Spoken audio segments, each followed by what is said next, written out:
Hey guys, tonight we're slipping softly into a place where the echoes of war barely rattle anymore, but they still hum just beneath the grass. Imagine yourself standing in a quiet southern field. Not a reenactment, not a textbook page, but the real thing. Long after the smoke has cleared, the dew clings to your boots. The cicadas drone like sleepy violins. Somewhere nearby, a robin hops through the weeds, blissfully unaware that this very spot once shook under cannon fire.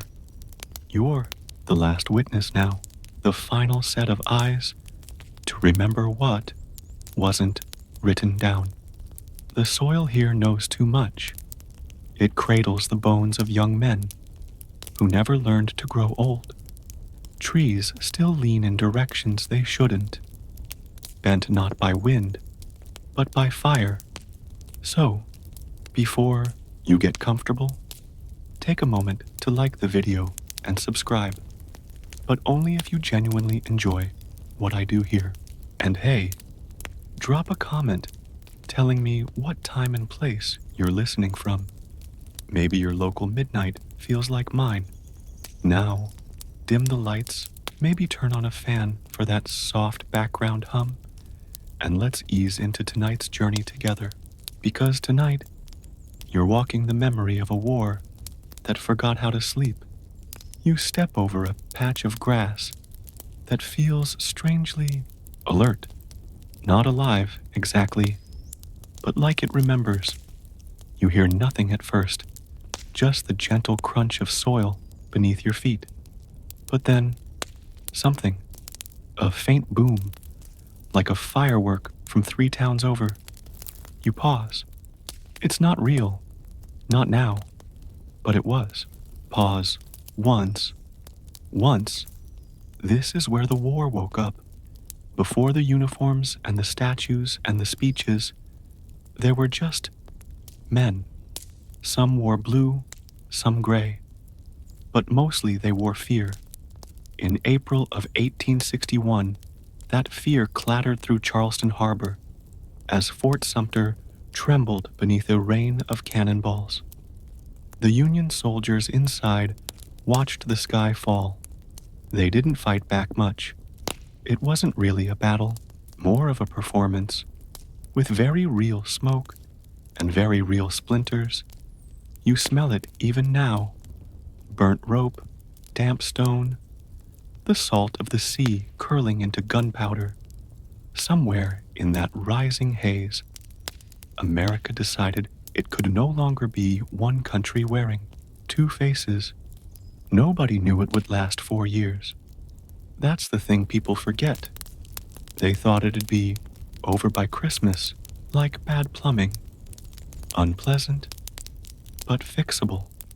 And if you listen closely enough, you can still hear the Confederate soldiers cheering when the Union finally surrendered the fort. It was awkward. They were cheering, yes, but almost too loud, like they were trying to convince themselves they hadn't just punched a hole in their own roof. Some historians still argue about whether Fort Sumter was even worth fighting for. A brick fort, no lives lost in the bombardment, but symbolically, it was like throwing the first dish during a very long and very expensive family argument. You take a step back, imagining the bricks falling like dominoes. The American flag lowered, then raised again, then torn, then stitched, then waved. So many hands, pulling it in so many directions. The poor thing probably wanted to lie down and nap. And that's where you find yourself, at the edge of the war's awakening, before Gettysburg, before the emancipation, before the photographs and mourning dresses, and the deep, cinematic sorrow. Here, it's still a mess of contradictions. Some folks drank to victory that night. Others wrote tear-stained letters by candlelight, and some simply sat, stared into the dark, and asked, "What have we done?" That's the mood here. Thick, sticky, confused. You lean against an old cannon, half eaten by rust and vines. It's warm from the sun, but cold in its silence. You trace the barrel with your fingers. There's a small scratch near the breech. Someone etched a name, maybe, or just a nervous doodle. Either way, it outlived them. That's the strange thing about objects from war. They survive far longer than the men who held them. You lie back in the grass and close your eyes. You try to imagine that first moment, April 12th, 1861, when the sky cracked open and America officially split itself down the middle. But all you see are clouds drifting lazily by. That's the trick of memory. It blurs the edges, smooths the scars, and yet, under your fingertips, the earth still pulses. Just faintly, you pick up a pebble, harmless, round, sleepy, but in 1861, it was probably flung into the air by a cannon blast. Maybe hit someone's boot, or maybe it just rolled, unnoticed, beside a man who never made it home. You can't help but wonder, if he had made it home, what would he have done next?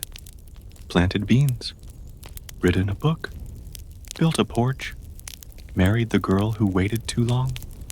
Of course, you'll never know. That's the heavy part. History gives you names, not dreams, not smells, not the small sigh before sleep. And that's why you're here, to remember not just the facts, but the feeling, because someone has to. As the sun dips lower, the field shimmers gold. You hear a cricket start its evening tune, then another, then silence again. The war may be over, but the echoes are stubborn, and somewhere, beyond the trees, the next chapter waits, quiet, watching, like you. You shift your weight, and the grass parts beneath your boots with a soft hush. A breeze sighs across the field, like a tired grandmother rearranging quilts, and you follow its path, not because you know where it leads, but because you know it used to lead somewhere, somewhere loud, and it does, to Charleston, to April, to Fort Sumter behind you, fading into memory, and now into the thick smell of a smoke, and starch, and sweaty nerves. Manassas, you don't walk into a battlefield here. You walk into a picnic. Seriously, they brought picnic baskets, newspaper editors, congressmen, women in lace gloves. They all packed sandwiches and opera glasses to watch the first real clash of North and South, like it was the Kentucky Derby. They called it Bull Run. It was supposed to be a quick punch, a bloody nose to the Confederacy that would end this embarrassing scuffle and let everyone get back to debating tariffs and cotton prices. But you already know how that turned out, because you're walking through the mud they left behind. The first Battle of Bull Run was a disaster for the North. Soldiers ran in circles. Orders got lost. Cannons got stuck in creeks. And somewhere in the middle of it all, General Thomas Jackson just stood still. That's when someone yelled, "There stands Jackson like a stone wall." And just like that, Stonewall was born. You can almost see him now, stern, silent, possibly constipated, his beard catching ashes, his hand probably clenched like he was trying not to slap someone. But here's the weird part. Some historians debate whether that quote was even a compliment. Was it admiration? or sarcasm? Was he bravely immovable, or just too stunned to act? You'll never really know, because the guy who said it, he was shot through the face minutes later. History's funny like that. You crouch beside a puddle, thick, brown, opaque. It reflects only the sky, not your face. But you don't need to see yourself. You're not really here to be seen. You're here to watch. Quietly. The last witness. You run your hand along the ridged bark of a tree. This one stood during the battle. You know because there's a cannonball half embedded in its trunk, like it tried to eat it and gave up halfway through. You press your ear to the bark and imagine the vibrations. Shouts, hooves, bugles, a Union soldier screaming, "Retreat," in a voice cracking with disbelief. Some called it the Great Skedaddle. Thousands ran. Officers dropped swords. Some threw down rifles and tried to hitch rides on passing wagons. The picnic crowd scattered too, abandoning baskets, bonnets, and bravado. It would have been hilarious if it hadn't been so tragic.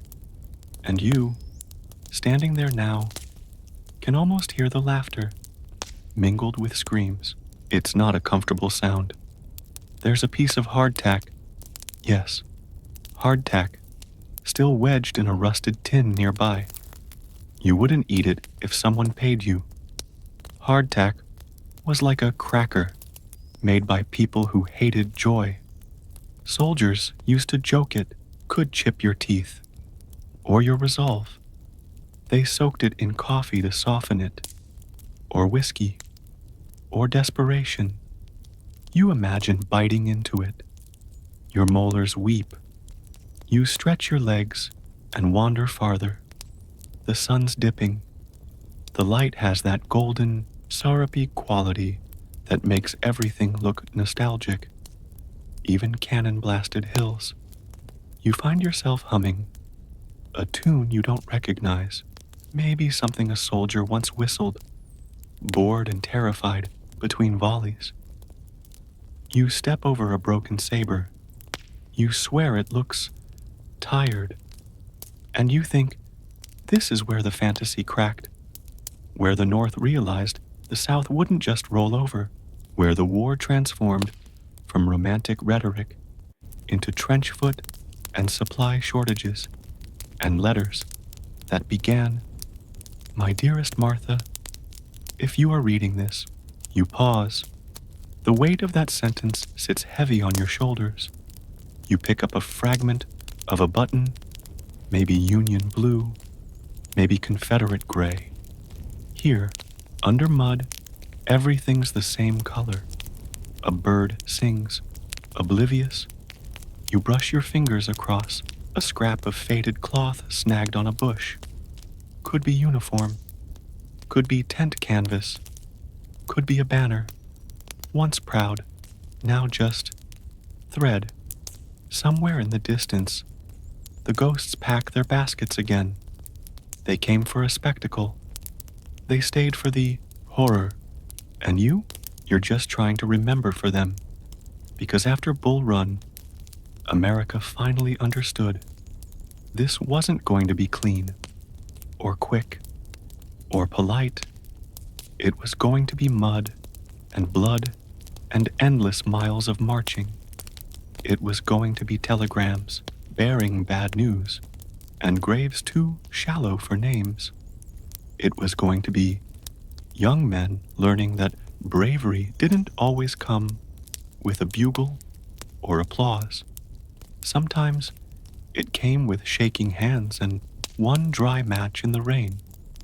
And you feel it now, not in your head, not even in your heart, but in your knees, in your souls, in the way the land itself remembers the weight of frightened feet running too fast, and horses foaming with panic.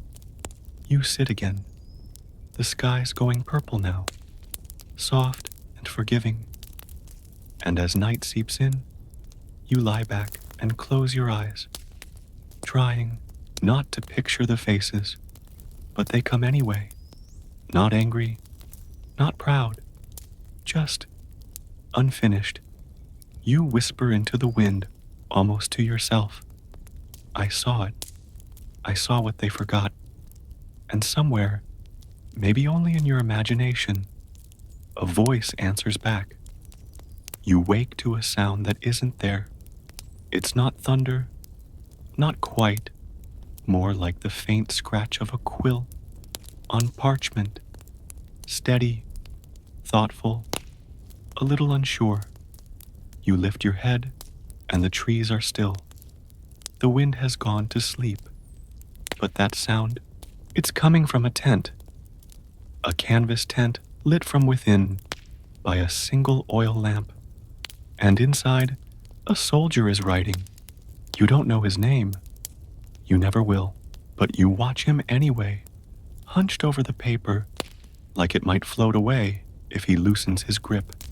His uniform is wrinkled, buttons mismatched, eyes hollow, but his pen still moves. Slow, careful, hopeful. He writes to someone far away. Maybe a wife, maybe a mother, maybe a girl he's only met once, but remembers like a prayer. You inch closer, reading over his shoulder. The words are simple. I'm all right. I miss the smell of your hair. The boys in my company are loud, but kind. I've kept the button you stitched onto my coat. It's still hanging in there, unlike my socks. You almost smile. He pauses, dips the pen again, thinks hard. If we go forward tomorrow, I may not be able to write for a while. Don't worry, which of course means worry. That's the thing about Civil War letters. Everyone lied a little. No one wanted to add more weight to the ones already waiting back home. So they wrote about sunshine, about apples, about how the commander finally trimmed his beard and now looked like a confused goat. And you know what's strange? Those letters are some of the most powerful artifacts we have. Not the bullets, not the flags, but those crooked lines of ink trembling across yellow paper. That's where the war feels real. Some historians still argue about how many of those letters were censored, or never delivered, or burned before they ever reached a mailbox. Some believe thousands were lost. Others say they're buried in attics, still sealed. You gently step out of the tent, letting him finish his letter in peace. Outside, the camp is stirring. Campfires crackle. Boots scuff against gravel. A tin cup clinks. You smell beans. Bad ones. Watery and overcooked. A soldier hums off-key. Another swears softly about a blister on his heel. And then there's a sharp cry. Bayonet drill. You flinch. It's just practice. For now. But they drill like it's real. Because tomorrow, it will be. You watch two men lock fake blades, each trying not to hurt the other, yet clearly imagining someone else on the end of that steel. You think about how odd it is. Stabbing as choreography, a kind of gruesome dance rehearsal. 1, 2, lunge. Don't forget to twist.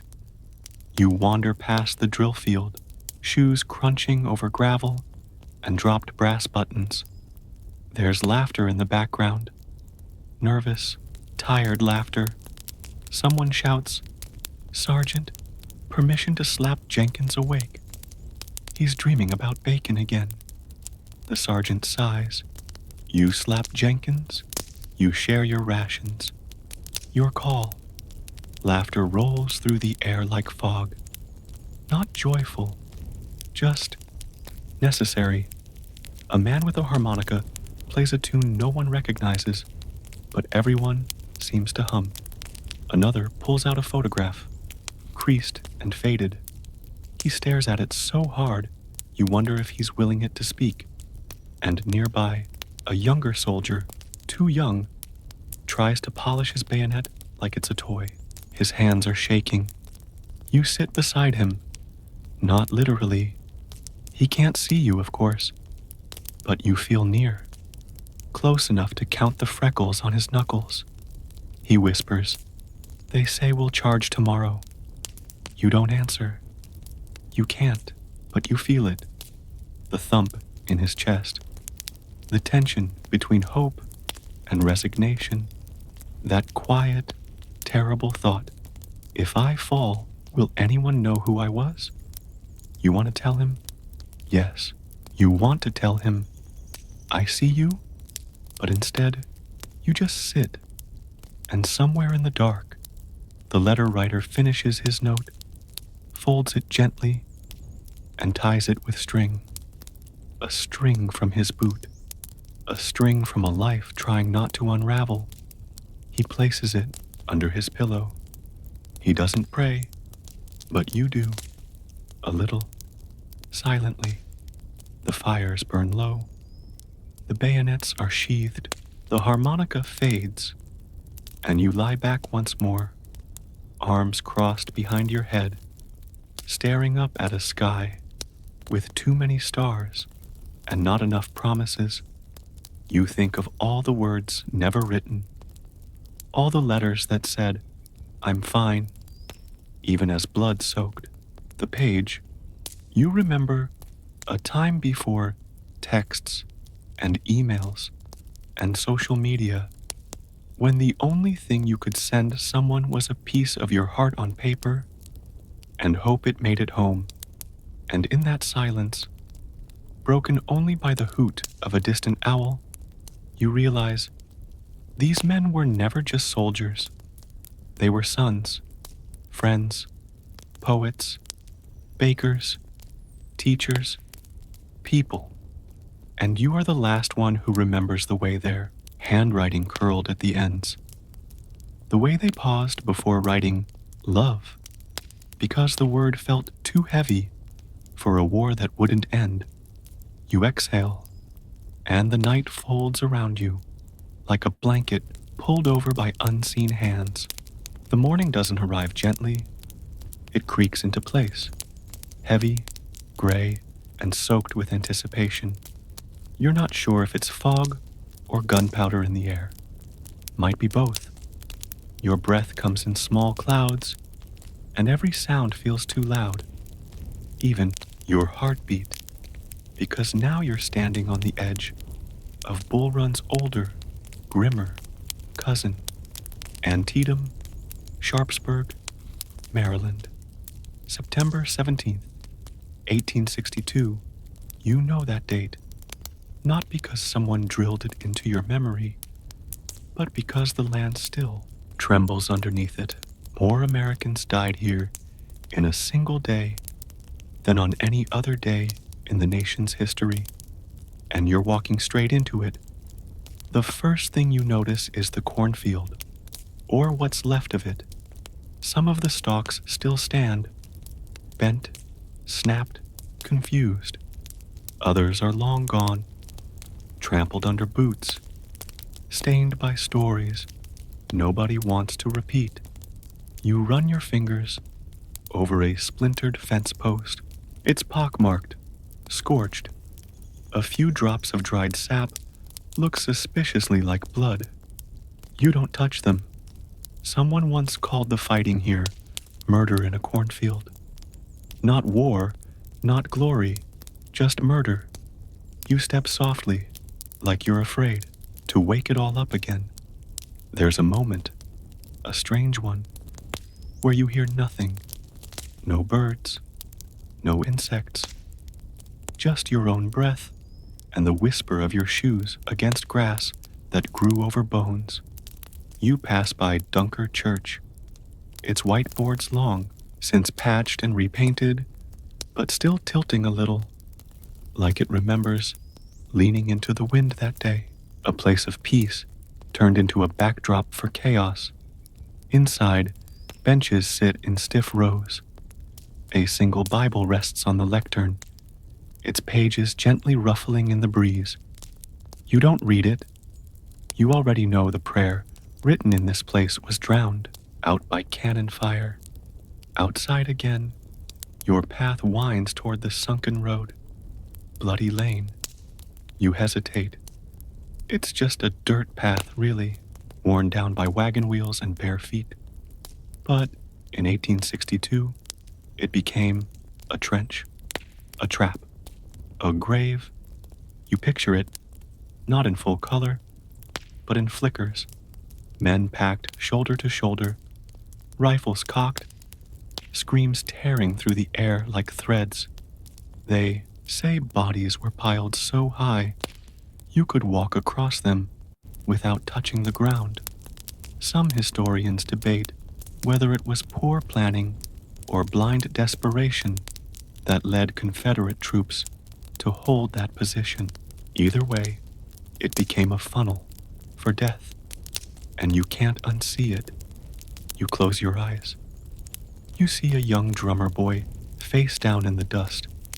You see a sergeant shouting into smoke, voice cracking with grief. You see a colonel with no hat, his hand pressed to his ribs, trying to keep something in. You shake your head, trying to clear it, but the silence stays sticky. You keep moving up the ridge, where Union soldiers once watched the sunken road dissolve into mayhem. A general nearby, arms crossed, eyes hard. His aide fidgets beside him, nervously jotting notes. The scene looks almost composed, like a painting, if you ignore the screaming. And then, as you rest at the top of the slope, you feel it. The war doesn't echo here. It clings. You take a seat on a rock worn smooth by decades of curious tourists and solemn pilgrims. The sun finally pierces through the haze, lighting the field like a faded memory on an old photograph. Beside you, in the imagined distance, a wounded soldier groans. He clutches his thigh, red soaking through the linen. You want to help him. You reach out, and he's gone. You press your hand to your chest, just checking. You lie back on the rock, eyes toward the sky. You wonder how many soldiers looked up during Antietam, hoping to see clouds instead of bullets, wondering if their names would ever be spoken again. And in that thought, something hits you. Not a bullet, thankfully, but a truth. The Civil War wasn't just fought with muskets and sabers. It was fought with paperwork, with confusion, with orders that arrived hours too late. Men died because someone drew a line on a map and got the hill's name wrong. A lot of the soldiers here didn't even understand why they were fighting, only that they were, and that the man beside them was worth dying for, even if they barely knew his name. You sit up slowly. The air's clearer now, lighter, but not entirely. You walk along the bloody lane one more time. The trench looks smaller, in person, like it shrunk out of shame. You imagine it filling with water, moss, something green, something growing again. Maybe that's mercy. And before you go, you whisper, not to the dead, but to the silence they left behind. I was here. I remembered. And the wind, gentler now, seems to nod. The fog hasn't cleared. It's just changed shape. Now it curls into corridors, draping over water, thick with the smell of soot and salt. You're no longer in muddy fields or blood-stained roads. You're on a ship, iron beneath your feet, ocean in every direction, smoke clinging to your clothes like a worried ghost. This is the moment the war went nautical. Welcome aboard the USS Monitor, or maybe the CSS Virginia. depending on which side of the iron you're on. You stand amid clanking gears, low voices, steam rising from places that probably shouldn't be steaming. There's no wind in your hair, no sails, no romance, just metal, thick, hot, creaking, oppressive metal. This isn't your grandfather's naval battle. This is two floating anvils trying to punch each other in the face. The Monitor and the Virginia, also known as the Merrimac, met in March of 1862 in a clash that redefined sea warfare forever. Neither looked like ships, more like cheese wedges with cannons. Sailors called them iron coffins. Some just called them monstrosities. You reach out and run your hand along the cold, soot-black wall of the turret. It's scarred, dented, but still proud. The kind of proud that doesn't need applause. Somewhere behind you, a sailor coughs. Another mutters, "This ain't no clipper." He's right. There's no poetry here. Just rivets and rumbling engines and men with shirts soaked through with fear. You step up into the turret. A gunner stands beside a cannon the size of a carriage, adjusting the aim with a wheel that groans with every turn. The air smells like oil, old rope, and iron rusting from the inside out. The battle itself, hours of frustration, each ship lobbed shells at the other. Clang, hiss, thunk. No one sank. No one ran. Just constant, grinding attrition. Imagine trying to win a fistfight wearing armor so thick you can barely feel the punches. Some historians argue whether either side actually won. Others say the real victory was for technology, because wood was officially out. Iron was in. You walk across the deck, which tilts gently with the rhythm of the waves. The sound is strange, not the sharp snap of sails, but the dull churn of a propeller chewing through water. The Monitor feels claustrophobic. Its ceiling presses down. The men inside walk like they're ducking secrets. You sit beside a fireman, his face smeared with ash. He's 17. He hums an old tune, maybe to keep the fear from creeping in. He pulls a letter from his breast pocket, stained and folded twice too many times. You glance over his shoulder. "Dear Ma," it begins. "They say we're to engage tomorrow. My shirt itches and my bunk leaks, but I am well enough. If I should perish, I ask only that you look after Daisy and Pa and the dog. Even if he still won't come when I call him." He folds it again and tucks it close to his heart, as if maybe that'll protect both of them. You step back, and suddenly you're not on the Monitor anymore. You're aboard the Virginia, and everything smells slightly worse. The Virginia was a salvaged ship, rebuilt from the burned-out remains of the Merrimac. Confederate engineers slapped iron onto her skeleton like a patchwork quilt made of rage and innovation. She looked like something drawn by a sleep-deprived child and powered by sheer Southern defiance. But she worked. She sank Union ships with frightening ease before.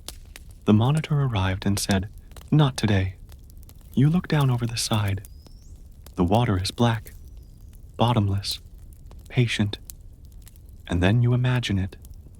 Two floating monsters circling, pounding each other like desperate wrestlers in the mist, neither backing down, neither victorious.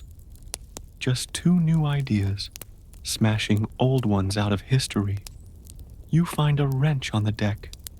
It's heavy, slick, used. You imagine the engineer who dropped it, palms blistered, mind racing, clothes soaked with salt and oil. You wonder if he lived. You wonder if he knew he was inside a revolution, because this wasn't just about one battle. This was the end of wooden navies, the end of broadside cannons and tall masts. This was the dawn of a colder kind of war. Less pageantry, more steel, and somehow, even floating miles from shore, you still feel the war pulling at you.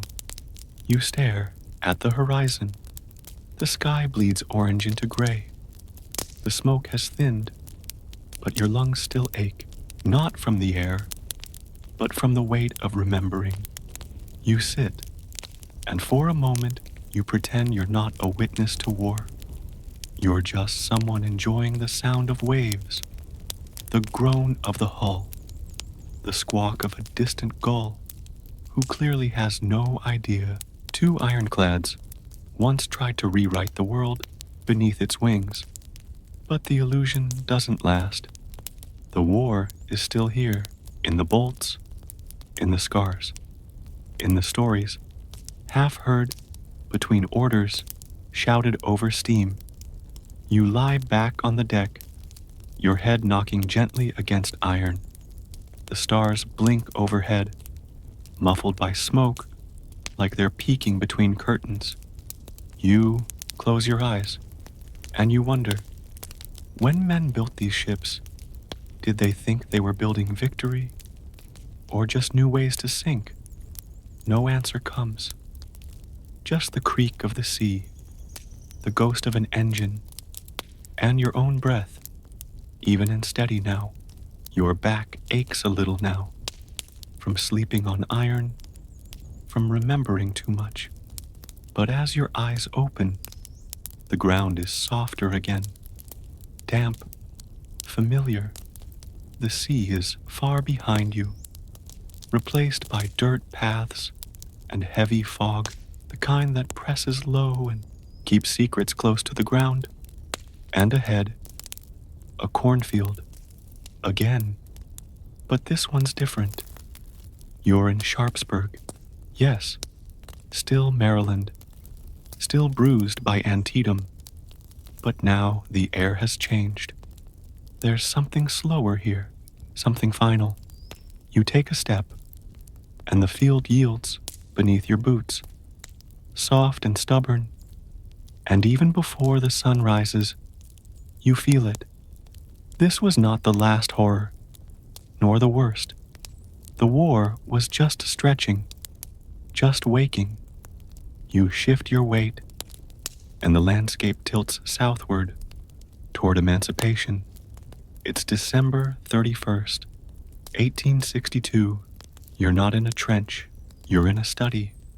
A narrow room with tall windows and cold floors and a fireplace that hasn't been stoked in hours. The man inside is tired. His eyes are sunken. His collar is slightly askew. His hands are folded too tightly. You stand near the wall, quietly. It's Abraham Lincoln, and he's waiting for midnight. On the desk before him is a document, neatly written, carefully phrased, and shaking slightly at the edges from where his fingers have hovered too long. You inch closer, the Emancipation Proclamation. He's read it aloud at least 6 times, not for show, not for rehearsal, but because he's trying to believe it. Not just believe in it, but believe that it will do what it promises. Free the enslaved, shift the moral ground, change the war, but it's just paper, ink, a signature. And as you watch him dip the pen, you feel the weight behind that small, slow movement. If his hand shakes too much, if his will falters, even briefly, it will be seen. History has no time for sweaty hesitation. So, Lincoln stills himself. He presses the pen to the page and signs. Some historians still debate the immediate impact of the Emancipation Proclamation. After all, it didn't free every enslaved person, only those in Confederate-held territories. It was more declaration than deliverance. But that's the thing with turning points. They don't always feel loud. Sometimes they come like this, in a silent room, beside a clock, ticking toward a new year. You move from the study to the porch. Snow is falling now, thin, slow flakes, drifting like exhausted prayers. Somewhere beyond the White House walls, thousands of people are waiting, many in black churches, praying, singing, hoping that this promise will hold. You pause beside a candle in a window, a quiet light in the dark, and suddenly you understand this wasn't just politics. It was hope, weaponized. You walk now away from Washington, across open fields and back roads, passing cabins and farms and plantations. The trees are bare, the wind bites, and in those southern homes, word spreads like a rumor, too daring to believe. They say we're free now. Mr. Lincoln done wrote it down. Is it true? Can a paper make it true? You stop at one such cabin, wooden slats, a crooked chimney. Inside, a mother wraps her child in a quilt. The fire is low, her eyes, sharp, tired, impossibly strong, are fixed on the doorway, as if daring the world to change. She hasn't heard it officially yet, but she feels it. You step inside. She doesn't see you. She hums a song her grandmother taught her, one that crossed the ocean in chains, survived fields and fists, and Sundays spent praying for something more. That song feels different now, more upright, less mournful, like it's waiting for something to begin. You sit beneath a tree outside, an oak twisted by time, limbs outstretched like it's holding up the sky, and you wonder, what does freedom sound like? Is it drums? Is it silence? Is it a name finally said aloud, without fear? Maybe it's this wind. Maybe it's this cold that bites but doesn't break. Maybe it's a pen scratch in a lonely study. Or maybe it's you, walking through memory, remembering what too many forgot. You tilt your head back. Snow lands on your cheeks. It melts fast. And you realize this war isn't about states' rights or railroads or tariffs. Not anymore. It's about people and whether they're allowed to own themselves. That realization doesn't bring you comfort, but it brings clarity. As the snow deepens and the land goes still, you whisper one word into the cold, freedom. It disappears into the wind, but you know it's still out there, circling, waiting for the rest of the world to catch up. You don't walk into Gettysburg. You drift toward it, slow as breath, quiet as the hush before thunder. The road narrows, the trees thicken, and the sky stretches wide and pale above the Pennsylvania hills. And suddenly, without fanfare, you're standing in a field where 3 days lasted a lifetime. July 1st, 2nd to 3rd, 1863, Gettysburg. You've heard the name 1,000 times. It sounds heavy, formal, like something carved in granite. But when you're here, truly here, you realize how ordinary the place looks. Rolling hills, split rail fences, stone walls lining pastures, birds chirp, flowers bloom, and yet the ground knows better. You step lightly, not out of respect, but because it feels wrong to press too hard. The first thing you notice is the heat, sticky, relentless. It rolls down from the ridges and collects in the low places, like memories, too heavy to rise. You walk along McPherson's Ridge, where the fighting began. A farmer's wagon still rusts near the edge of the tree line. It wasn't a battlefield then, just a quiet stretch of farmland that woke up to hoofbeats and cannon blasts. Imagine starting your morning milking cows and ending it sheltering behind a broken cart, watching strangers tear each other to pieces over politics and maps. The Union, lines bent, almost broke, then held. Day 1, confusion, blood, retreat. You keep walking. The road dips. The air tightens. Day 2, little round top. You climb it slowly. The boulders sweat. The moss sticks to your palms. And there, crouched behind rocks, you find them. Shadows of Union soldiers. Breathless, low, waiting for the next Confederate push. You feel the tension. You can practically hear the ragged commands, the desperate scramble for ammunition, the cry, "Hold the line." You pause behind a stone outcropping, where a man once fought with a sword because he'd run out of bullets. Fix bayonets, a phrase that still rings in the bones of this hill. Some historians still debate whether Little Round Top really saved the Union. Others say that kind of talk misses the point, because in the heat of it, no one was thinking about the future of the Republic. They were just trying not to die, trying to buy one more hour, one more breath. You descend the hill, shoes slipping on gravel and ghost sweat. And then comes day 3. You find yourself on the open plain of Pickett's Charge. And oh, it is wide, too wide. 1,000 yards of green, fenced, flat and fatal. You walk it slowly. The Union held the ridge above. The Confederates advanced from the trees. 15,000 men in neat lines, marching into the mouth of thunder. You can't quite believe they did it. You squint. The sun is high now. And you imagine what they saw. The glint of bayonets, the smoke curling like fingers, the Union cannon muzzles yawning wide.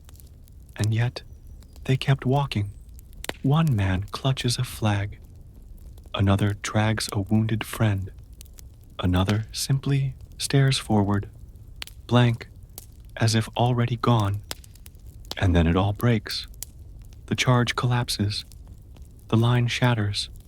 The war turns.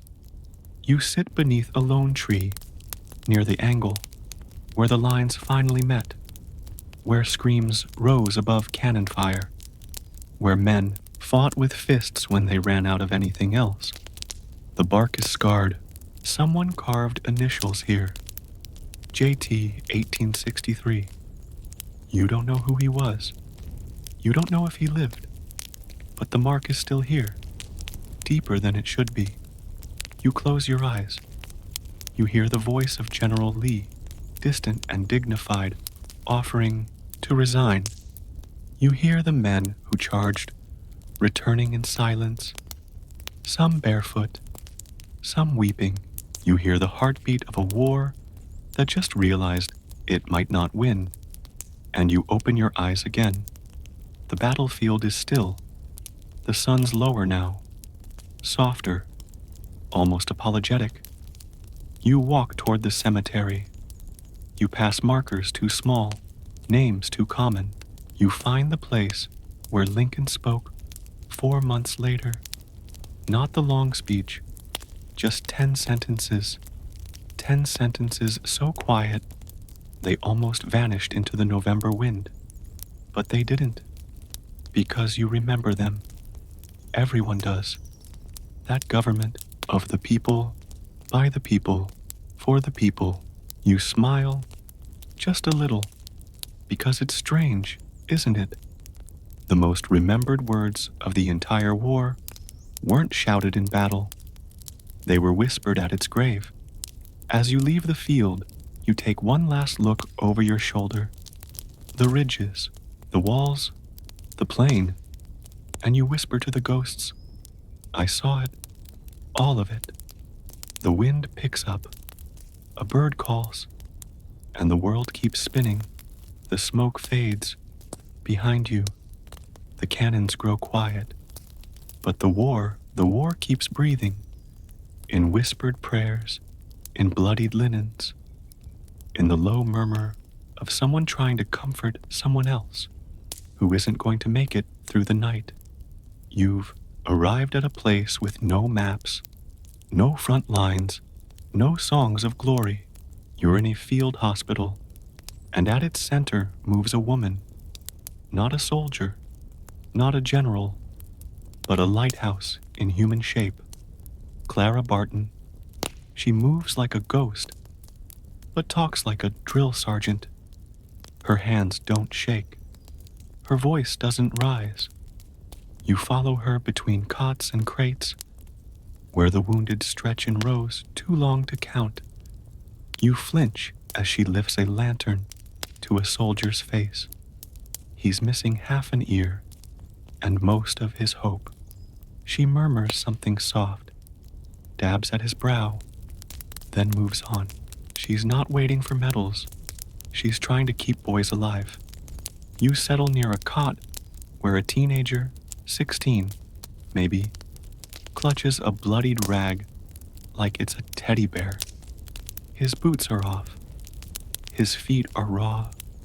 His eyes flick open and shut like he's negotiating with pain. Ma'am, he whispers to Clara as she passes. Am I still whole? She doesn't lie. You're still you. He nods, accepts it. You ache for him. Somewhere nearby, a pot boils. Not food, bandages. They're being cleaned and reused for the 100th time. A nurse wrings one out and mutters, might as well be trying to clean the war itself. You walk along the row of cots. Each one holds a story that won't make it into the history books. A violinist who can't feel his left hand. A preacher who won't speak since Antietam. A man with no name tag who wakes up screaming, not again, not again, every hour on the hour. And through it all, Clara writes. That's the thing no one remembers. She didn't just treat wounds. She kept records, thousands of names, descriptions, last known locations, notes from mothers and wives and siblings. Some historians still debate whether Barton's records led to the discovery of 13,000 unmarked graves, or if the War Department simply caught up to what she already knew. You stop at her writing desk, a crate, really, with ink stains and torn pages. You read over her shoulder, Private Lewis, 4th Regiment, last seen near Cold Harbor. Letter from sister enclosed. Eyes gray, scar on left cheek. She dips her pen again. Her fingers are swollen. Her ink smells like iron. You want to tell her she's doing more than nursing. She's preserving memory. She's fighting the war after the war. But she's already on to the next name. You step outside. The night is clear for once.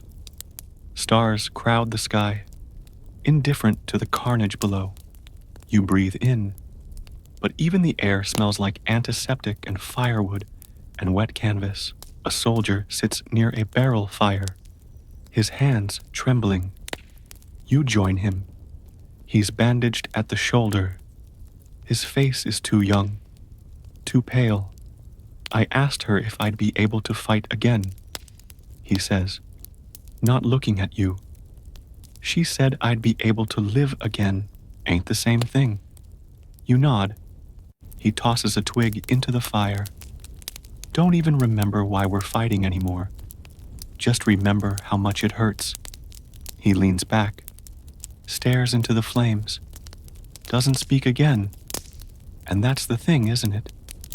The battles come with fanfare, but this, the part that happens after the gunfire, is what truly defines the war.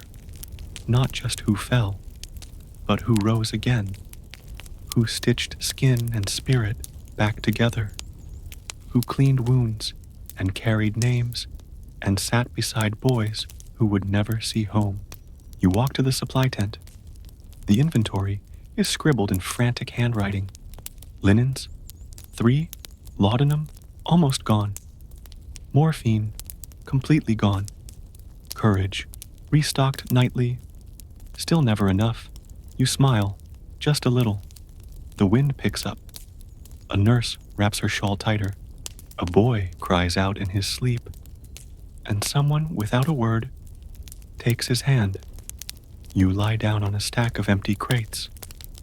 The sky above doesn't offer comfort, but it offers space, a place to breathe, to remember, to be.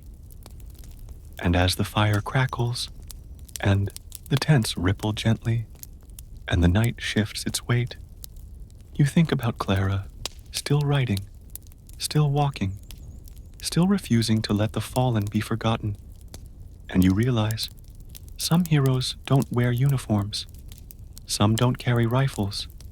Some carry names. You wake not to birdsong or gunfire, but shouting, not in the countryside, but the city. The air is thick with smoke again, but not from cannon blasts. It's from storefronts burning. It's from anger. You're in New York City, and it's not a battlefield. At least, not officially, but it sure feels like one. It's July 1863, just days after Gettysburg. The North should be celebrating, but here, in the alleys and crowded streets of Manhattan, something else is boiling. The draft riots. You dodge a flying brick, not metaphorically, an actual brick. It crashes through a window beside you with a shriek of splintered glass, and you understand this is a different kind of war. The government, eager to replenish Union ranks after devastating losses, passed a conscription law. For the first time in American history, men were being drafted, forced into service, but with a catch. If you had $300, you could hire someone to go in your place, which meant, quite plainly, the rich could buy their way out. The poor could not. And the poor, mostly Irish immigrants, packed into the slums of 5 Points, were furious. They didn't want to fight for a cause they didn't understand, in a war they felt excluded from, in a country that still barely welcomed them. So the streets erupted. You dart into an alley where smoke curls from a burned-out shop. A man with soot on his cheeks screams about injustice. Another shouts back about loyalty. Their fists clench, not at each other, but at the world. And somewhere in the distance, church bells ring, not for worship, but as an alarm. You emerge into the chaos. Mobs storm armories. The mayor's home is under threat. Protesters burn draft offices, loot stores, and attack symbols of wealth and authority. But then, the violence turns cruel. They begin to target black New Yorkers, people who had nothing to do with the draft, because anger, once unleashed, often loses its direction. You witness a crowd descend on a boarding house for black orphans. You don't want to see it. You almost look away. But you don't. Because if you are the last witness, then even the ugliest truths must be remembered. Historians still argue about the death toll. Some say 100. Others believe it was closer to 200. The military was eventually called in. Soldiers fresh from Gettysburg marched down Broadway, bayonets fixed. They opened fire on rioters. It took 4 days to restore order. 4 days of fire, blood, betrayal. You step into the ruins of a schoolhouse. Desks overturned, books scattered. A child's drawing, smeared with ash, shows an American flag in trembling crayon lines. And in the center of the page, a family, no faces, just outlines, arms linked. You fold it carefully, tuck it into your coat. A preacher stands on the corner, his voice hoarse from shouting. "This is not justice," he cries. "This is a mirror. And we don't like what we see." No one listens. Or maybe they do. Too late. You retreat to Central Park, or what there is of it, in 1863. It's not yet the oasis we know today, but it's quiet for now. You sit beneath a half-grown elm tree. Its leaves are speckled with ash, but it's still standing, and beside you, a newspaper lies abandoned. You glance at the headline, "Insurrection in the North." Beneath it, in smaller print, "Violence in the streets. Lincoln silent. Trust breaking." You trace the letters with your thumb, and you wonder, how many wars can a country survive at once? Because this war, the Civil War, isn't just between North and South. It's between rich and poor, black and white, fear and truth. And while soldiers die, on hills far away, cities burn from within. You close your eyes as the wind shifts.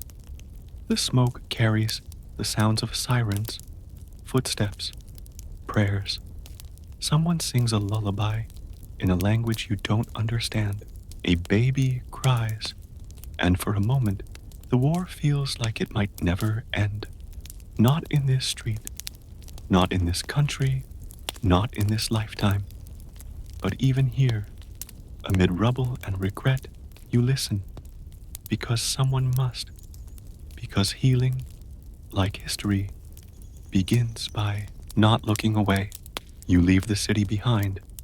The smoke, the shouting, the shattered windows, they fade like a bad dream just before dawn. Your lungs ache, not from the fire, but from the weight of it all. And now, silence again, but not peace, because the war doesn't rest. It simply relocates, and this time it draws you south, toward Tennessee, where green hills hide secrets, and the forest floor is littered with history. You've arrived at Chickamauga. The name means river of death, though you're not sure if that came before the battle or after. Either way, it fits, because what happened here in September of 1863 wasn't just a clash of armies, it was a collapse. You walk among the trees. Pine needles crunch underfoot. The canopy above dapples the light, casting long, nervous shadows across the trail. It's beautiful here. Too beautiful. You pass a rusted horseshoe embedded in the dirt, a bent sword leaning against a stump, a bullet still lodged in a tree trunk, and then you hear it, like a trick of the wind, a whisper, not words, just breath. You pause. Some say Chickamauga is haunted, that the ghosts of Union and Confederate soldiers still wander the woods, lost, confused, replaying the final moments of their lives on an eternal loop. You don't laugh. Not here. Not when the ground still feels like it's listening. The battle lasted 2 days, the second bloodiest of the entire war, more than 34,000 casualties. Men wandered in circles, orders were misunderstood, regiments vanished into fog and never came back. You moved toward Snodgrass Hill, where Union troops under General George Thomas, later called the Rock of Chickamauga, held the line against wave after wave of Confederate attacks. You climb slowly, the path steep, slick, with moss. The silence thickens. Here, you see them again. Not clearly, but enough. A young soldier with no shoes, firing his last bullet and praying it lands. A captain shouting orders into smoke, his voice drowned by cannon fire. A drummer boy crawling behind a boulder, trying to find his heartbeat. And then Thomas, standing still, unmoving, focused, not because he was fearless, but because everyone else was falling back, and someone had to stay. Some historians still argue how much of Chickamauga was brilliant strategy and how much was blind chance. The Union lost the field, but they didn't break, and the Confederate victory, hollow. They couldn't finish it. They couldn't press forward. It was like winning a race. Then, realizing the finish line moved, you rest beneath a low-hanging branch, the shade thick and cool. You pull something from your coat pocket, the child's drawing from the riots, the faceless family, the trembling flag. You look at it again, and you think, this war isn't about land anymore. It's about survival. Survival of an idea, of a country still deciding whether it deserves to call itself whole. The air shifts, the forest exhales. You walk deeper into the woods, where markers stand like lonely sentinels. 9th Ohio Infantry, Gracie's Brigade, Battery D. So many names, so little left. You find a small creek. It babbles quietly, unaware it was once red. You kneel, cup water in your hands. It's cold, real, undeniably alive. You close your eyes, not to sleep, to remember, because Chickamauga wasn't about glory. It was about confusion, about holding the line when the line was all that stood between the war and the abyss. And you were there, not with a musket, but with a memory, and that's enough. The forest closes behind you like a curtain falling after a bitter play. You step out of the trees and into a different kind of quiet, one not made of pine needles or whispers, but of order, routine, cold decisions warmed by campfires. You're in a Union encampment somewhere near Chattanooga. The earth is hard-packed. The tents are neat. The camp smells like boiled coffee, wet wool, and gun oil. This is where he waits. Ulysses S. Grant. You see him before he sees you, sitting near a campfire, one boot off, his sock half hanging, like even his feet are tired of this war. He's not flashy, not loud, not surrounded by banners, just still. He's smoking, naturally. He always seems to be smoking, like the cigar was part of his skeletal structure. He doesn't talk much, doesn't shout, doesn't perform. He just watches. You walk closer. He doesn't flinch. Grant isn't like the other generals. Where McClellan preened and postured, Grant executes. Where others paused to reassess, Grant moves forward, quiet, relentless, clock-like. He's reading a report now, one hand gripping the page, the other resting gently on a whiskey flask he may or may not touch.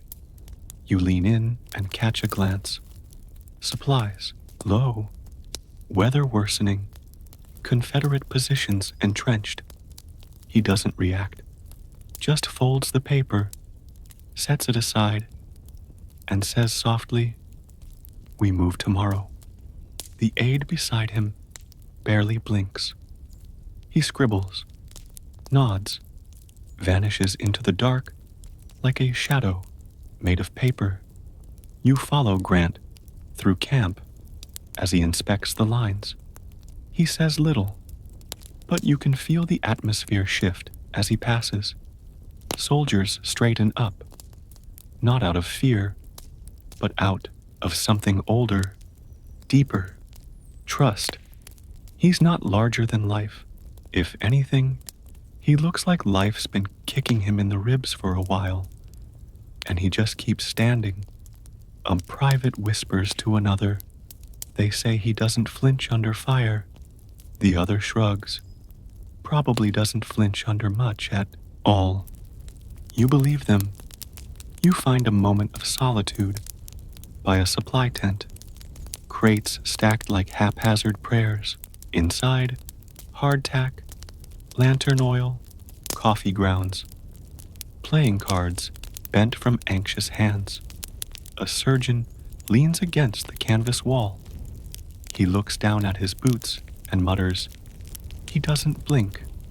He doesn't blink, and we follow him like he's Moses." Then he chuckles bitterly.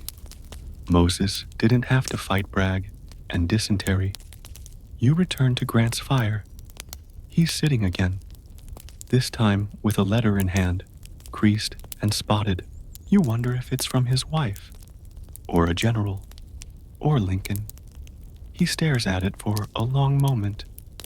Then, without reading it aloud, he folds it again, puts it in his coat, and sighs. Just once. That sigh is worth 1,000 bugles. Some historians still debate Grant's methods. Was he too brutal? Too reckless? Too single-minded? But those questions feel small now, because when you stand beside him, when you feel the firelight bounce off his profile like an old daguerreotype, you understand something clearer. Grant didn't chase glory. He chased victory, even when it cost him sleep, friends, comfort, or his own sense of peace. You lie down near the edge of camp. The stars return, slow and indifferent. The wind rolls gently through the tents, like a lullaby trying not to wake anyone. You look back toward Grant. He hasn't moved, still seated, still watching. And it occurs to you, he's not waiting for morning. He's waiting for motion. Because stillness means delay, and delay means death. So tomorrow, he'll press forward, not because he wants to, but because someone has to, and you will follow.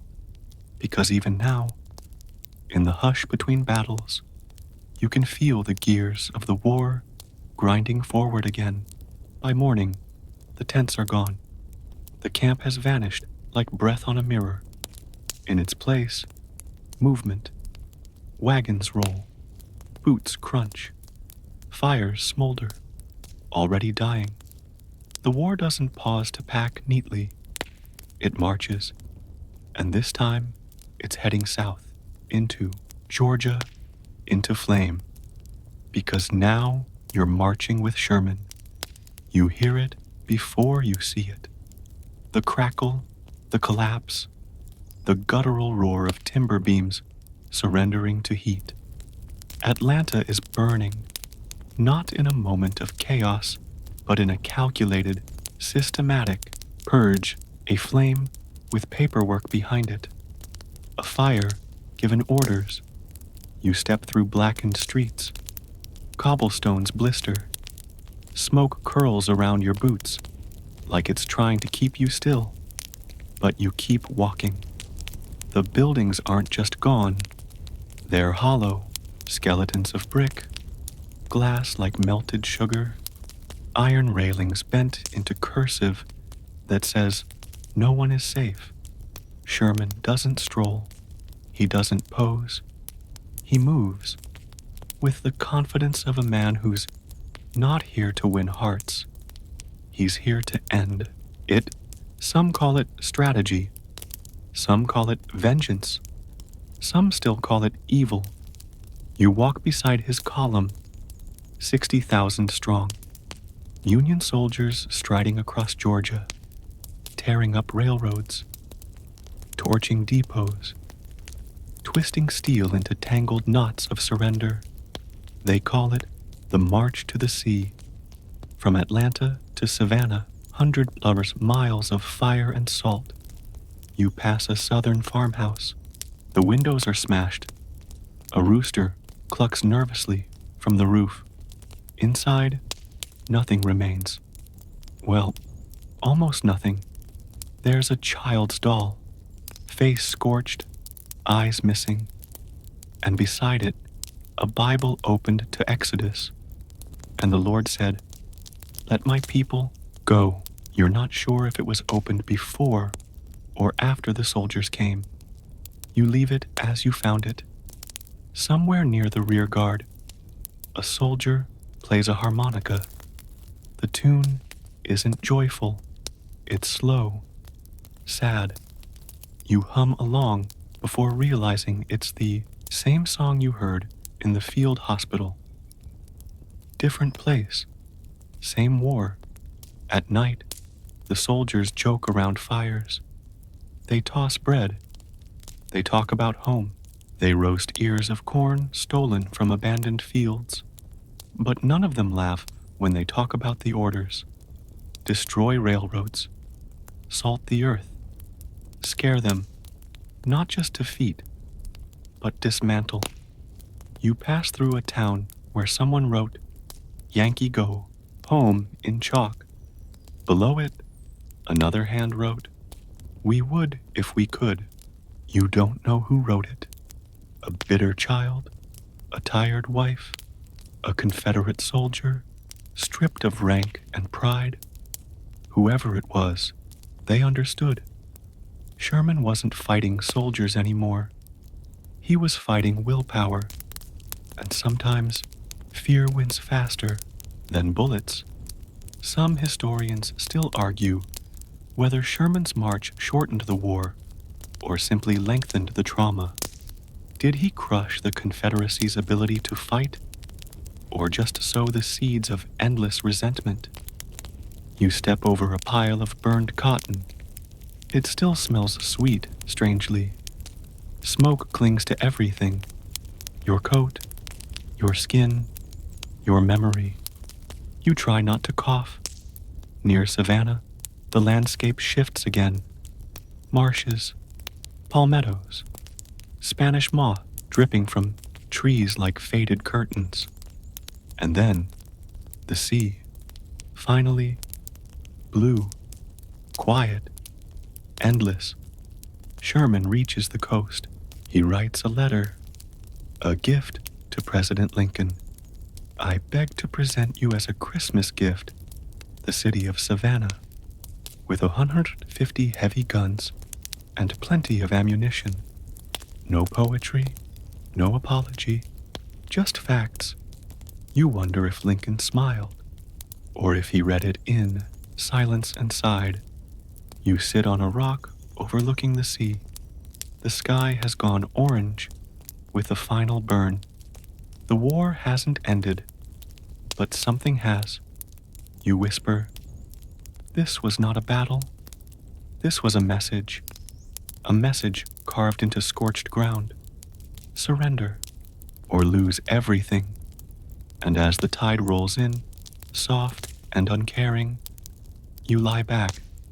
The smoke still lingers, but beneath it, you smell something else. Finality, like a candle that's just been blown out. You don't wake to footsteps or shouting this time. You wake to music, soft, cracked, a single voice, raw from cold and fatigue. trying to find its pitch in the middle of nowhere. You're in a trench, not one of the famous ones, just another anonymous groove in the winter mud, carved by desperation and held together with frost, spit, and splinters. Welcome to Petersburg. It's 1864 now, and the war, God help it, just won't die. You peer over the trench wall. Nothing moves, just bare trees, broken fences, and the suggestion of Confederate lines in the distance, hunkered down, just as exhausted. This is siege warfare, long, miserable, motionless. You duck back down and sit beside a man cradling a banjo like it's his firstborn. He plucks at the strings, warbling something half forgotten. Shall we gather at the river? You hum along, because what else is there to do? The trench smells like wet wood, grease, moldy boots, and something worse. The men here aren't soldiers anymore. They're shadows, faces smeared with coal dust and dried blood, teeth chattering, jokes fading into grunts. They've been here for months. You move deeper into the trench. Someone's frying bacon in a pan, blacker than the war itself. The smell is heavenly until it mixes with the scent of trench rot. Another man scribbles in a notebook. You glance over his shoulder. This is not fighting. This is waiting to be told to die. He closes the book without a word. Petersburg isn't a battle. It's attrition. Each day, Union forces chip at Confederate lines. Each night, the Confederates dig in deeper, and in between, rain, disease, the kind of hunger that makes rats look appetizing. Some nights, men crawl out of their trenches and trade tobacco for coffee, sworn enemies, just trying to feel human. You witness one such exchange. No words, just nods. Then they slink back to their sides.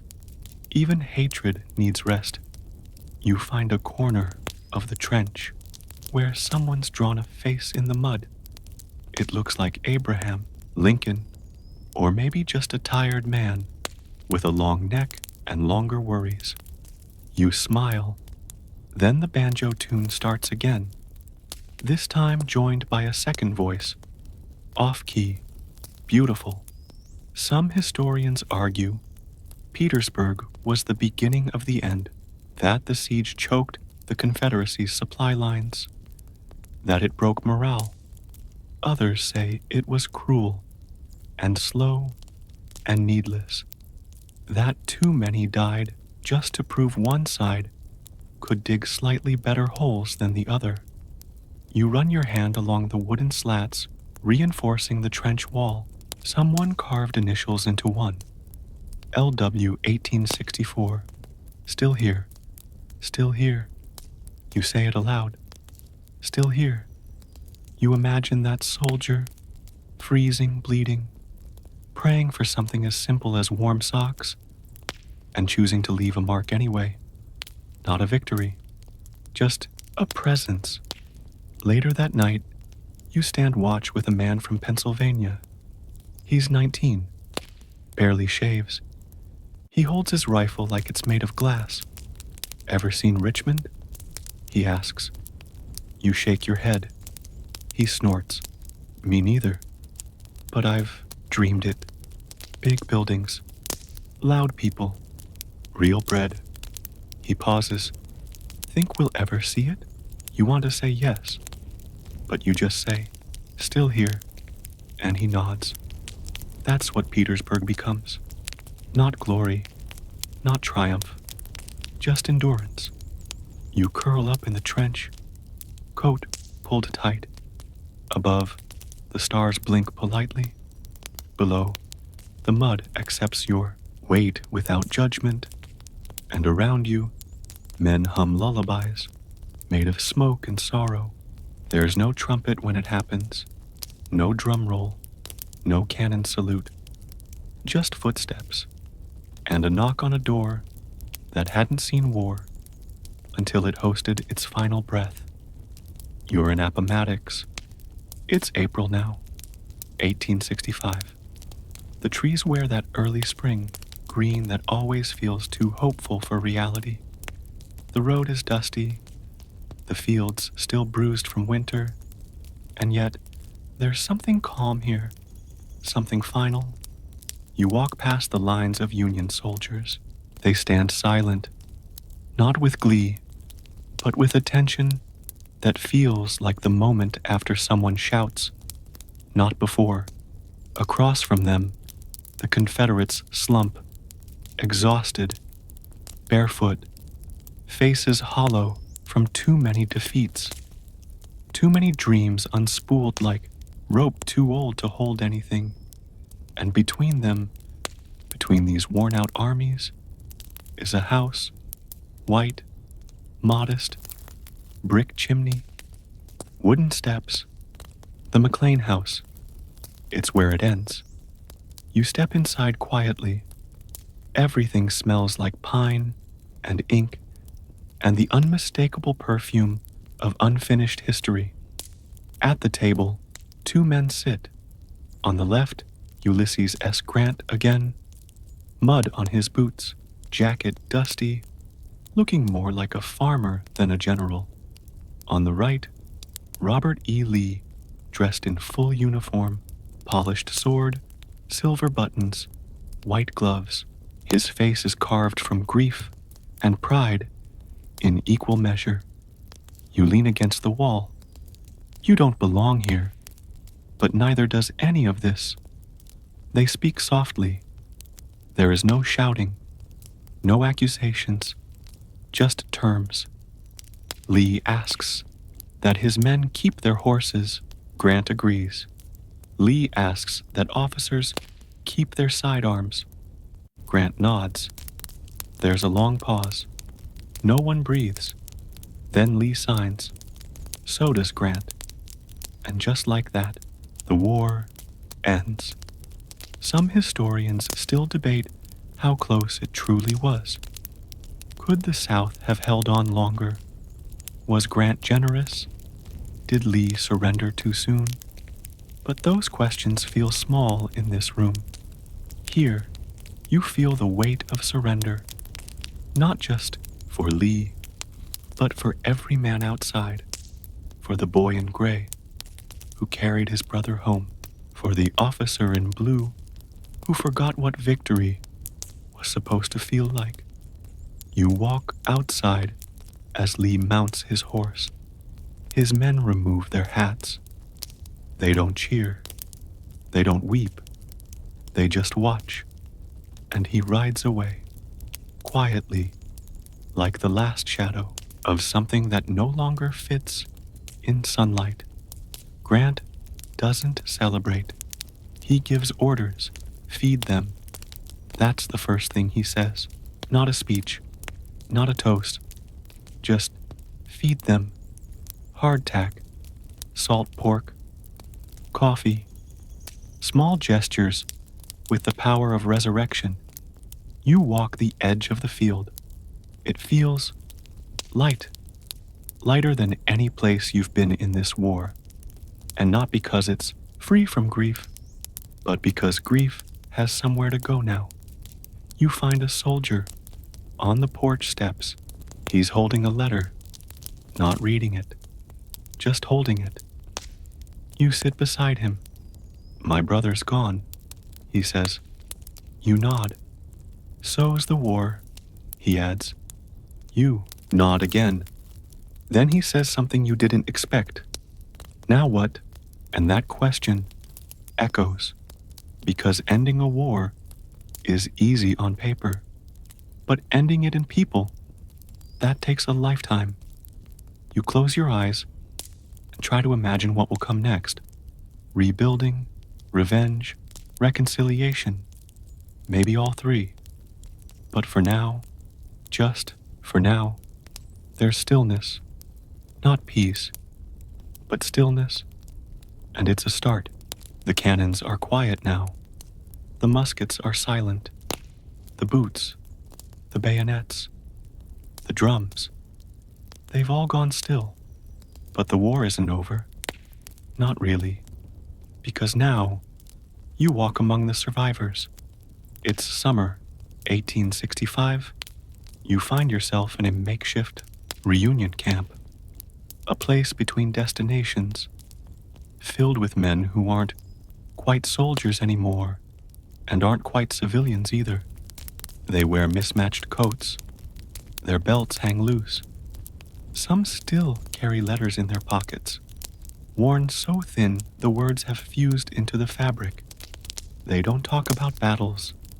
They talk about breakfast, about corn prices, about what their town might look like when they get back.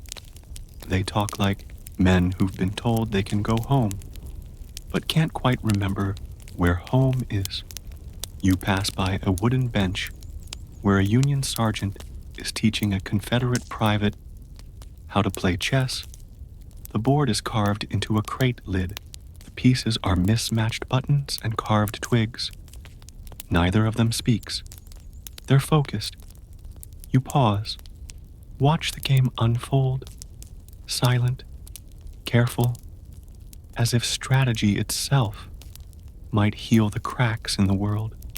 Further down, two men pass around a jug of something strong, the kind of strong that peels paint and memories both. One of them grins, toothless, and says, "I used to think I'd go back to school after the war." The other snorts, "You can't even spell school." The grin holds. Don't need to spell it, just need to find the front door. They laugh, not the carefree kind, the kind that comes from surviving something that should have killed you. You find a woman standing beneath a tree, her hands clasped. She's in a dark dress, face lined, eyes fixed on the road beyond the camp. She's waiting. You ask who for. She says, "My son." You ask if he's coming. She says, "He might have already passed me on the road. He used to sneak past everything." Then she smiles, like she knows he's gone, but still, she waits. Some historians argue that Reconstruction was doomed from the start, that the wounds were too deep, that the North didn't have the heart for mercy, and the South didn't have the will for change. But here, among the survivors, those debates feel hollow, because these aren't symbols. These are people, men who limp, men who laugh when they shouldn't, women who wait under trees with baskets of cornbread, and fingers that still remember braiding hair that never came back. You step into a small chapel at the edge of camp. The pews are warped. The windows are bare, but someone's painted the walls with wildflowers and faded verses. A young black soldier kneels at the front. His uniform is too big. His boots don't match. He prays with his hands clenched. You sit behind him. He whispers, "Lord, don't let it go back to how it was." You whisper, "Amen." Later, you pass a boy playing with a stick and a wheel. He runs in circles, shouting orders to imaginary troops, giggling like the ground's never known blood. You smile, but you also flinch, because you remember how this starts, how stories become causes, how causes become slogans, and how slogans become funerals. You sit near the fire that night. The air smells like beans and smoke and tired hope. A man strums a guitar, poorly, but no one stops him. Another passes out spoons and starts tapping a rhythm. Within minutes, you have a full chorus of off-key joy. because even broken nations remember how to sing. The stars above feel less distant tonight, like they're leaning down, listening. You lie back in the grass, close your eyes, and wonder who gets to write the story now? Who decides what was right, what was noble, what was necessary, and what was just noise? But for now, the questions don't matter because someone starts humming again. And you hum too, not because you know the words, but because humming means you're still here. It's quiet now, not the hush of fear or waiting, but the quiet of after, of something broken, lying still, not yet healed, but no longer struggling. You've stepped out of the camps, away from fires and harmonicas, into something stranger. Remembrance. You're in a cemetery, but not one thick with statues or marble. Not yet. This is early, raw, the kind of place where names still feel recent. There are wooden markers, faded flags, rows of mounds, some neat, some not. A breeze moves gently through the headstones, like fingers brushing piano keys.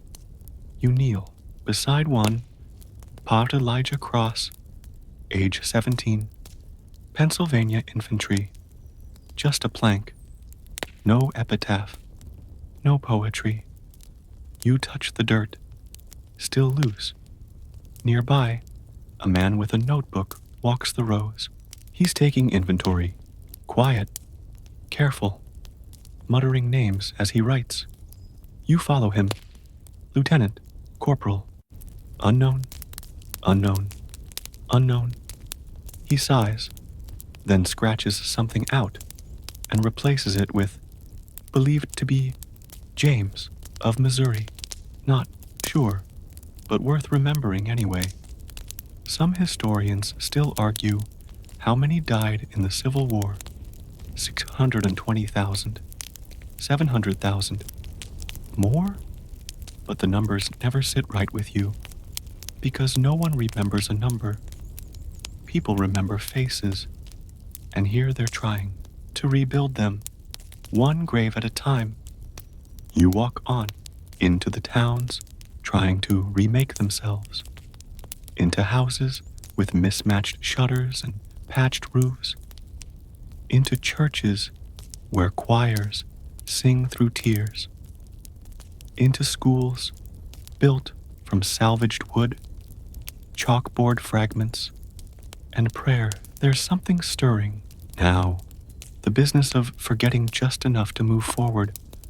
But not everything is gone. You step into a public square where men are debating the shape of the future. Some shout for justice, some demand punishment, some preach forgiveness. All of them look exhausted. And you? You just watch, because you've seen what slogans turn into. You've seen the backside of banners, the underside of uniforms. You've seen what it costs to be right too loudly. You find a schoolhouse, half finished. Inside, a woman writes on a slate, "We the people." She hesitates, then writes, "All of us." She smiles at the line, then erases it, just a little.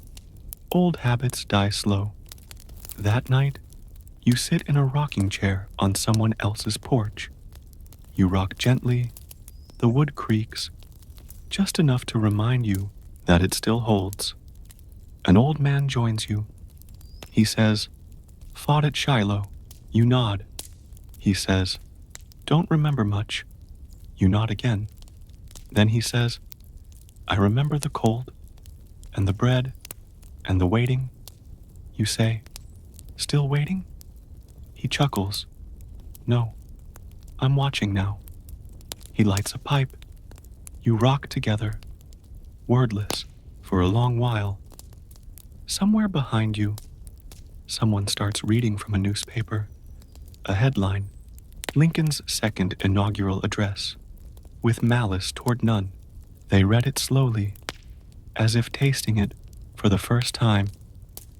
You whisper the words with them, because you remember, and in remembering, you make sure it doesn't slip away. You rise before dawn.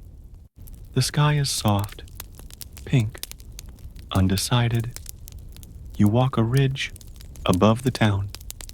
You breathe deep, and you whisper, I was there, not to brag, but because someone has to say it, because memory isn't what happens in museums. It's what survives in people, in porches and schoolrooms, and old chairs that still creak like they mean it. You blink, and suddenly the war is a story. No more smoke, no more shouting, just stone. You're walking through a cemetery with statues now. Big ones, bronze horses rearing on marble pedestals, generals pointing toward horizons they never reached, soldiers carved in poses they likely never held, and beneath each one, a name: Lee, Grant, Jackson, Sherman. The war that once burned through boots and bellies has been cast in iron and made to look noble, inevitable, almost clean. But you remember the mud. You remember the socks that didn't match, the coffee that tasted like ashes, the letters never answered. You walk on. The plaques don't mention blisters, or frostbite, or why some men wept in the dark and claimed it was just the smoke. You pass a school named after a general, then a street named after a battle, then a monument that doesn't look quite right. It's polished, well-funded, towering, but the names listed don't match the voices you remember. You pause, because history, it turns out, isn't just about what happened. It's about what's told, and sometimes retold, and sometimes reshaped. You sit at a bench in the middle of a town square. The bricks beneath you were laid long after the war, but the conversations still echo. One man says, the South fought for states' rights. Another answers, the right to what? A third sighs, we just want to remember our ancestors.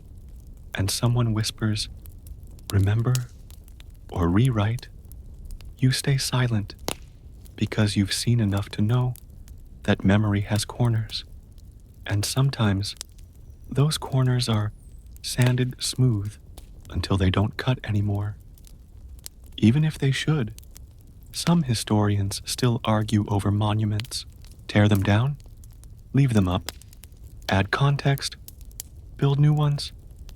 And while they debate, you walk behind a library and find something simple. A stone bench, no names, no titles, just a quote. They fought. Some died, others lived. All changed. You sit on it. Feels right. Nearby, a kid plays with a toy musket. His mother scolds him gently. No guns. We don't need more guns. He says, but I'm General Lee. She frowns. Why him? He shrugs. He has a statue. You look away, not because he's wrong, but because he's too right. You walk into a small museum. Inside, there's a case with a pair of torn boots, a spoon, a diary, a bullet removed from someone's spine, and a note. Donated by the family of Elijah Cross, Union soldier, died age 17. You remember that name? You remember the grave, the plank, the dirt. You stand a little straighter because someone remembered right. And outside, people pass monuments without looking. Some take selfies. Some don't notice at all. But you know where the real monument is. It's not the statue. It's the scar. And scars? Scars remember, even when people forget. It's been years now. The war is over. Twice over. If you count the day, the guns fell silent, and the day the nation finally started whispering again. You walk slowly now, through fields that bloom instead of bleed, roads that carry wagons instead of wounded, churches where the sermons are back to fire and brimstone instead of comfort and loss. But even as the grass grows green and the sky seems brighter, you carry it, all of it. You find yourself on a porch, maybe yours, maybe someone else's, maybe memories. There's an old man in a chair, rocking gently. A folded coat rests across his lap. Not a uniform, just cloth. The threads still remember, though. He says nothing. Neither do you. Because sometimes memory needs space to breathe. At night, the dreams still come. Not always nightmares, just flickers, a spoon tapping a canteen, a trumpet that never finished its call, boots that never made it home. You sit upright in bed, breath shallow, hands trembling, then you laugh, because it's been decades, and you're still flinching at ghosts. You walk down the street and hear children play fighting. One shouts, "Boom!" Another clutches his chest and falls to the grass with an exaggerated groan. They laugh. You don't, but you smile, because their version of war ends in laughter. Yours never quite did. Some historians say the Civil War ended in 1865. Others say it never really ended, that it just shifted into laws, into votes, into stories told around kitchen tables, sweetened just enough to keep from stinging.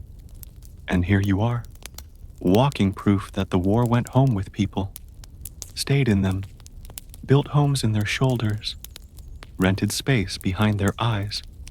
You pass a photographer, old camera, tripod, a line of people in faded Sunday clothes. He waves you over. "Veteran?" he asks. You nod. He hands you a prop musket. You hand it back. "Suit yourself," he grins. "Plenty just pose." You stare at the backdrop, a painted hill, a flag, a sky too perfect. You say, "That's not what it looked like." He shrugs. "It sells." You nod and walk on. There's a museum now where once there was a crater, a coffee shop where once there was a trench, a boutique where once there were handcuffs on display. Progress, they call it. You call it layering, like wallpaper. Over a bullet hole. You sit beneath a tree, big, wide, unapologetically alive. You press your palm to its bark. It doesn't flinch. It grew after the war, but it still knows. You whisper, "I was the last to see it." The tree says nothing, but the breeze sighs like it believes you. And in that moment, you know something true. The war is not in the guns, or the flags, or even the graves. It's in the way we carry each other's stories, the way we remember, and sometimes misremember, the way we hum the old songs without knowing the words. And you're still humming, quietly, so the war can sleep. By now, the war should feel distant. It should smell like old paper, not smoke. It should sound like the rustle of archives, not thunder. But somehow, it still lingers, not in cannons or camps, but in conversations, in textbooks, in silences. You find yourself in a schoolroom, clean, bright, new. A teacher writes 1861, 1865 on the board, then underlines it twice. Who can tell me what the Civil War was about? She asks. A dozen hands go up. A dozen answers wait to unfold, and your heart clenches because you know some of them will be wrong. You sit in the back row, invisible, but listening. One boy says, it was about slavery. Another says, it was about state rights. A girl says, my uncle says it was a misunderstanding. The teacher nods politely at each, then moves on. The moment passes, and so does the chance to say, it was all of those things, and none of them alone. You walk the hallway. Posters line the walls. Abraham Lincoln smiling beside a quote no one remembers. A project on Clara Barton. Her hair too perfect, her face too smooth. A cutout of Grant holding a sword with a banner that says determination. Everything feels sanitized, like someone took the war, rinsed it in warm water, and hung it out to dry. Some historians say memory is like clay.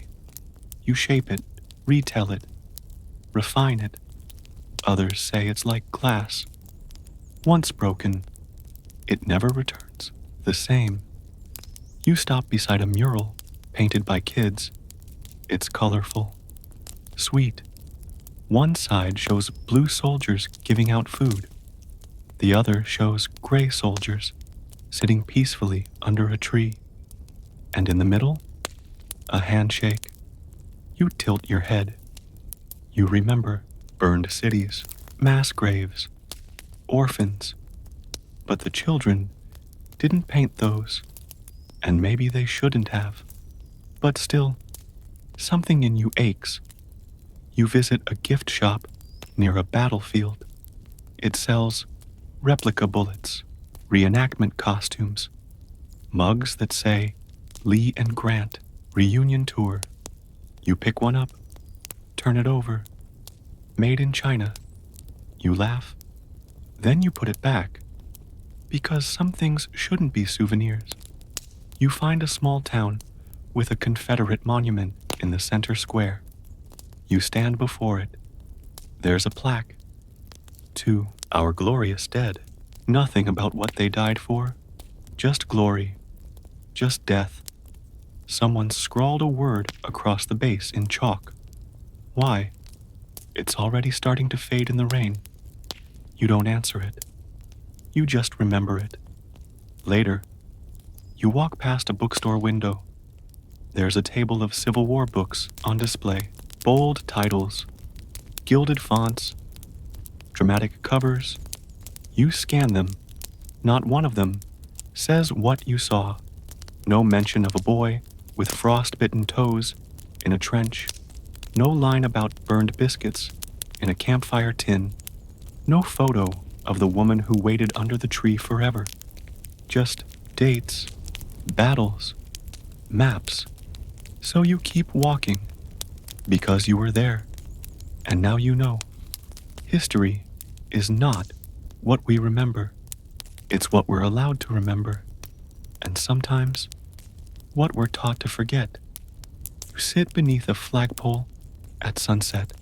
The flag above flaps lazily in the breeze. It's not the same one you saw at Fort Sumter, but it still tries to mean the same thing. And below it, you whisper, not all memory is nostalgia. Some of it is responsibility. And tonight, it's yours.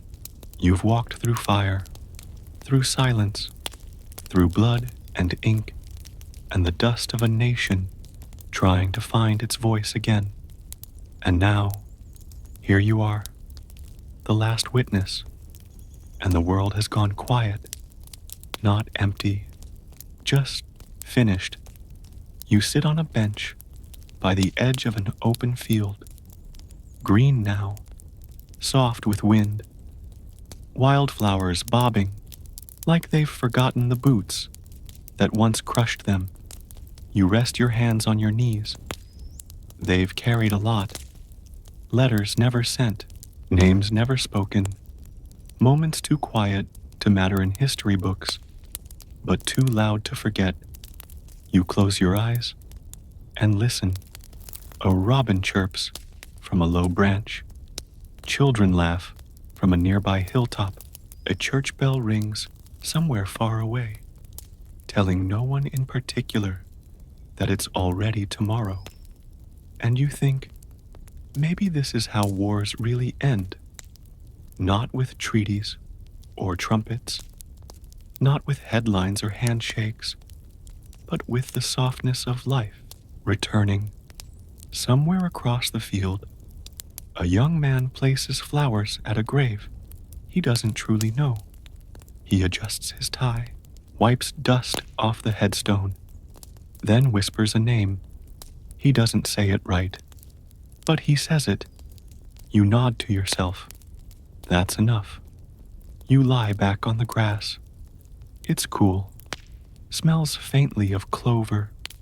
The sky above you stretches forever, blue and empty, like a canvas no one dares to paint yet.